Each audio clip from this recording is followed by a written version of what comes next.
790, c'est le nombre d'épisodes disponibles des Simpsons. Et parmi toutes ces aventures, il en existe certaines qui parodient des films, des séries, voire même des mangas. Avengers, Roblox, Game of Thrones, One Piece, il y en a pour tous les goûts. Alors ne perdons pas plus de temps et découvrons ensemble les 10 meilleurs épisodes parodiques des Simpsons que vous n'avez jamais vus.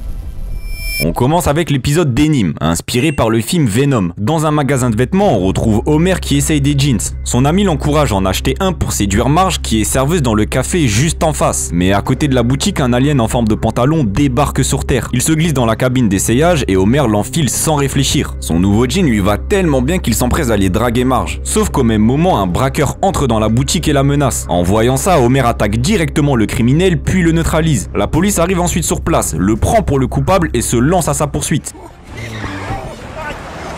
Une fois à l'abri, son pantalon se met à lui parler, puis lui révèle sa vraie nature. Il s'appelle Denim, il a fui sa planète après une catastrophe et propose un marché à Homer. Devenir son hôte en échange de réaliser son plus grand désir. Alors sans hésiter une seule seconde, il accepte. Et à votre avis, quel est son plus grand désir? Réussir à séduire Marge. Il se rend donc à une fête et grâce à son jean, il danse si bien qu'elle tombe directement amoureuse de lui. Suite à ça, ils se mettent en couple et emménagent carrément ensemble. Tout se passe bien dans leur relation, mais Marge commence à perdre patience. Homer n'a pas enlevé son jean une seule fois en 2 mois. Leur vie de couple est un réel flop. L'alien ne veut pas quitter son hôte, peu importe son avis. Mais un matin, Marge parvient enfin à enlever le pantalon pour le mettre dans la machine à laver. Et comme on pouvait s'y attendre, l'alien devient complètement fou. Il pourchasse même Marge dans la rue pour essayer de la tuer. Elle est à 2 doigts de mourir, mais Homer arrive juste à temps pour la sauver. Il calme la situation et déclare enfin sa flamme à son jean. En voyant ça, sa copine est déçue de son comportement et décide de rompre avec lui. Quelque temps plus tard, Homer déménage avec l'alien et ne parle plus du tout à Marge. Il remercie Denim d'avoir épargné son ex, mais il lui révèle qu'il a fait exprès de la laisser en vie. Parce qu'en réalité, les extraterrestres ont besoin d'un maximum d'hôtes pour s'emparer de la Terre. Donc s'il tuait Marge, ça ferait un humain de moins à posséder. Puis finalement, l'épisode se termine sur l'invasion des pantalons aliens. Après s'être attaqué à l'univers sombre de Venom, on change complètement de décor avec un épisode beaucoup plus coloré et joyeux, celui des Lego. Mais attendez 2 secondes, en parlant de choses colorées, il est temps pour moi de vous parler du sponsor de la vidéo, Oli. C'est tout simplement l'alternative parfaite aux boissons sucrées. Le concept est super simple. C'est une poudre que tu mélanges à de l'eau et en quelques secondes ta boisson est prête. Pas de sucre, pas de calories inutiles, bref, parfait pour dire adieu au soda qui te donne des caries, des pics de sucre ou encore pire, du diabète. Mais attention, ça se consomme avec modération et ça ne remplacera jamais l'eau. D'ailleurs, ils ont différentes gammes comme énergie pour t'aider à rester concentré et productif sans te détruire la santé, Ice Tea parfaite pour se faire plaisir sans penser aux calories, et enfin ma préférée, Hydration, une vraie masterclass pour le sport. Perso, mes goûts favoris sont clairement fraise kiwi et noix de coco, c'est tout simplement les GOAT. Mais vous allez sûrement trouver vos préférés dans le pack découverte qui contient un max de saveurs. Alors si ça vous tente et que vous cherchez une vraie alternative au soda, vous avez 5 € de réduction sur votre première commande des 15 € d'achat avec le code CARZAX5, et pour les habitués, le code CARZAX vous offre moins 10% sur toutes les commandes. Merci à Oui d'avoir sponsorisé la vidéo et maintenant retournons à notre histoire. À présent, Springfield est un monde entièrement construit en briques et on retrouve Homer qui se rend dans un magasin de jouets pour acheter un cadeau à sa fille. En touchant une boîte de Lego Princess, il a une vision où son corps n'est pas fait de cubes. Je m'amuse en jouant avec toi. Moi aussi, papa. Il est complètement choqué de ce qu'il a vu, mais il n'est pas au bout de ses surprises, parce que le soir même, il remarque que son reflet s'est transformé en un véritable corps humain. C'est comme si la frontière entre le monde des briques et la réalité commençait à se briser. Marge voit bien que son mari ne va pas bien, alors pour lui changer les idées, elle décide de l'emmener à l'église. Une fois sur place, Homer interrompt le prêtre pour lui expliquer ses visions. Mais soudain, ses mains en plastique se transforment en vrais doigts. La scène est si étrange que les habitants de Springfield le prennent pour un monstre. Alors pris de panique, Homer s'enfuit avec Marge pour essayer de comprendre ce qui lui arrive. Pour ça, il a une idée, retoucher la boîte Lego Princess pour avoir une deuxième vision. Et comme prévu, dès qu'il la touche, un autre flashback surgit. On le retrouve sous sa forme humaine en train de construire Springfield avec sa fille. Ensemble, ils préparent une création pour participer à un concours de Lego. Sauf qu'au dernier moment, Lisa change d'avis. Elle préfère sortir avec ses copines. Homer doit donc s'y rendre seul. Et ça le rend tellement triste qu'il fait le vœu de vivre dans la ville miniature qu'il a construite. En gros, un monde où sa fille ne grandirait jamais. Mais pile au moment où il formule ce souhait, une statue géante l'assomme. Quand il se réveille de sa vision, Homer comprend qu'il vit dans un monde créé par son imagination. Il décide alors de chercher une solution pour revenir dans la réalité. Il demande donc des conseils au vendeur de jouets qui lui explique qu'il faut ouvrir complètement la boîte de Lego Princess pour retourner dans le monde réel. Mais juste après ça, il montre son vrai visage et avoue qu'il préfère rester dans ce Springfield en Lego. Donc pour stopper Homer, il attaque avec un bateau pirate et un vaisseau spatial en briques. Heureusement, Bart intervient. Il construit un robot énorme et écrase tous les ennemis. Grâce à lui, Homer récupère enfin la boîte puis retourne dans le monde réel où Lisa essaye de le réveiller. De retour dans le vrai Springfield, Homer comprend qu'être parent c'est aussi accepter que ses enfants grandissent. Mais dans le prochain épisode, le problème c'est que les enfants ne grandissent jamais, car malheureusement pour eux, ils finissent tous par disparaître. Dans cet épisode qui parodie le film d'horreur Ça, on retrouve Homer qui se balade en vélo. En chemin, il tombe sur 3 voyous qui l'agressent et le menacent avec un couteau. Pendant qu'il se fait agresser, il aperçoit un clown caché dans les buissons. Malgré tout, il arrive à s'enfuir, mais ses racketteurs le poursuivent. Heureusement pour lui, il tombe nez à nez sur un groupe de jeunes qui prennent sa défense, le Club des Nuls. Il tape alors l'incruste dans leur base et le groupe lui révèle qu'ils ont déjà tous vu le monstre que Homer a vu dans les buissons. Ils sont persuadés que c'est lui qui a fait disparaître tous ses enfants et veulent l'arrêter à tout prix. Alors ils se rendent à la bibliothèque et font des recherches jusqu'à apprendre l'existence d'un clown qui s'appelle Cresto. Ils trouvent même une cassette sur lui, mais pendant qu'ils la regardent, je me gave de préado. Heureusement, Homer fait preuve de courage pour la première fois de sa vie et le repousse. Bien décidé à l'arrêter, la bande des nuls se rend dans l'entrepôt où il a enregistré ses anciennes émissions. Comme prévu, ils tombent sur lui, mais leurs armes ne servent à rien. Ce qui les sauve, c'est plutôt la débilité de Cresto. Il glisse sur des billes puis s'écrase contre un mur. En entendant les enfants éclater de rire, le clown est aux anges. C'est la première fois qu'il entend des vrais rires, alors il continue à se faire mal. Mais finit par aller trop loin. Après avoir avalé des bombes que Marge lui a données, il se blesse gravement. Il explose littéralement de l'intérieur, ce qui le force à s'enfuir, mais promet qu'il reviendra pour se venger. Après ces événements, les membres de la bande des nuls font un pacte. Si Cresto revient, ils se retrouveront à nouveau pour l'achever. 27 ans plus tard, Homer est devenu barman. Un soir, alors qu'il travaille, il voit aux infos une étrange affaire. 3 enfants ont été assassinés. Il comprend alors que Cresto est de retour. Sans attendre, il appelle ses anciens amis, puis la bande des nuls se retrouve enfin après toutes ces années sans contact. Mais les retrouvailles ne se passent pas comme prévu. Ils sont incapables de se mettre d'accord. Le mari de Marge refuse de prendre des risques et insiste pour laisser la police gérer l'affaire. Et pendant qu'ils se disputent, le clown en profite pour kidnapper les enfants du couple, sans que personne ne le remarque. Suite à ça, il envoie un message aux adultes pour leur annoncer qu'il a capturé les enfants et qu'ils doivent se dépêcher pour les récupérer. Le temps presse, alors sans réfléchir, ils se rendent en urgence dans les souterrains où le clown se cache pour essayer de les sauver. Une fois arrivés sur place, ils découvrent bel et bien les 2 enfants dans une cage. Mais comme on pouvait s'y attendre, il s'agit d'un piège. Le clown apparaît et s'attaque directement au groupe en utilisant leur pire angoisse, comme par exemple leur tweet douteux, leur prêt étudiant impayé ou encore pire, Trump président. Alors pour les aider, les enfants leur révèlent le seul point faible du monstre, la boîte à rire qu'il a accrochée dans sa grotte. Sans attendre, Marge prend une pierre, la lance puis finit par détruire la caisse.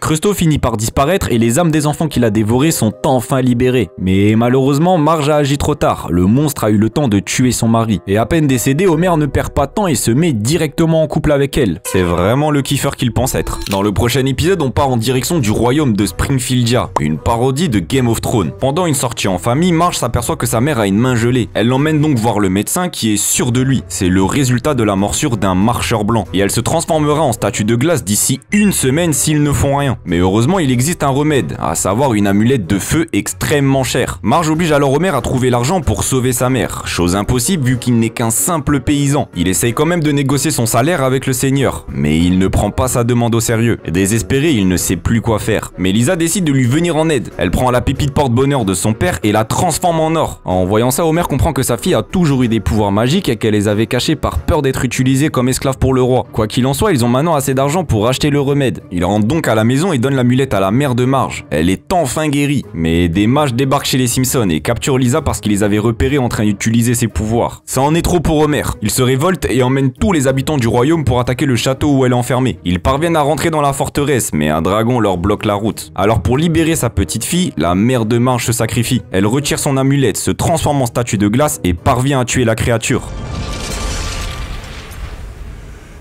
Sauf que le dragon est la source qui alimente la magie. Sans lui, pas de gnome, pas de troll ou de magicien. Lisa explique aussi que sans lui, elle perdra ses pouvoirs et que grâce à ça, la science pourrait améliorer la vie quotidienne du royaume. Mais Homer s'en fout complètement. Il a tellement peur de s'ennuyer sans magie qu'il décide finalement de réanimer le monstre pour que Lisa garde ses pouvoirs et que les gnomes et tout le reste reviennent aussi. J'adore notre vie. On continue avec un épisode où les Simpsons découvrent Roblox. Homer et Marge s'inquiètent pour Bart parce qu'il devient de plus en plus violent à cause de ses jeux. Donc pour changer sa routine, ils décident de lui montrer une vidéo de Karzax et de s'abonner. Bon, plus sérieusement, il lui retire sa console et la remplace par un autre jeu qui s'appelle Boblox. Pendant que son ami lui explique le but du jeu, Bart remarque qu'il a une monnaie virtuelle dessus et qu'ils peuvent en avoir s'ils vendent des objets aux autres joueurs. Mais comme l'ordinateur est très vieux, il découvre un bug qui leur permet d'en avoir à l'infini. Alors Bart réfléchit directement à un moyen de s'enrichir grâce à ça. Il engage d'autres enfants qu'il fait jouer sur les ordinateurs de l'école puis s'occupe de transformer les Bobux en vrai argent. Sauf que le proviseur Skinner finit par s'en rendre compte. Alors pour le faire taire, Bart lui propose de devenir son associé. Chose qu'il accepte sans hésiter vu qu'il a besoin d'argent pour rénover la salle de spectacle. Leur arnaque permet de s'enrichir rapidement et les travaux de Skinner avancent bien. Mais l'entreprise de Bart rencontre très vite des problèmes. Des joueurs inconnus les attaquent et les empêchent de vendre des objets. Il s'agit en réalité des élèves d'une autre école de Springfield et qu'ils veulent eux aussi se lancer dans la contrebande de Bobux. Le garçon veut proposer un marché mais son partenaire n'est pas d'accord avec lui. Il compte bien garder le contrôle de toute la contrebande sur Boblox. La guerre est déclarée et Skinner prend les devants. Il vire Bart qu'il trouve trop gentil et fait de Milou son nouveau coéquipier. Sauf qu'ils ne font pas le poids face à leur adversaire et c'est un massacre. Le proviseur devient complètement fou. S'il ne peut pas les battre dans Boblox, alors il détruira l'école dans la réalité.